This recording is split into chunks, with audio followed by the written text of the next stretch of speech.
હવે ક્યારેક ક્યારેક લોકોને એવો ભ્રમ પેદા થઈ જાય છે કે મારો ટ્વિન ફ્લેમ આ દુનિયામાં 3D વર્લ્ડમાં મોજૂદ છે, પણ એવું નથી હોતું.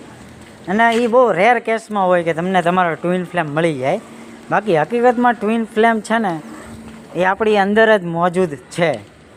શિવ અને શક્તિ કેમ એનું જીવતું જાગતું ઉદાહરણ છે. જેવી રીતના શિવની એનર્જી છે એવી રીતના મા ભગવતીની એનર્જી છે.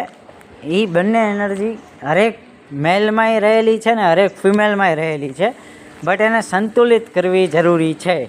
તો તમે એક હાયર લેવલના એન્શિયસ ઉપર પહોંચી શકો. માટે એ બધું હાઈ લેવલની વાત છે. જે લોકો સ્પિરિચ્યુઆલિટી તરફ આગળ વધતા હશે એને તુરંત ખબર પડી જશે કે નહીં, આ બધી વસ્તુ પોસિબલ છે. બાકી આવીને આવી અવનવી જાણકારી માટે ફોલો કરો, કમેન્ટ કરો. राधे राधे, हर हर महादेव. आपका दिन शुभ रहे. ऑथेंटिक ललित पढ़ाया का नमस्कार.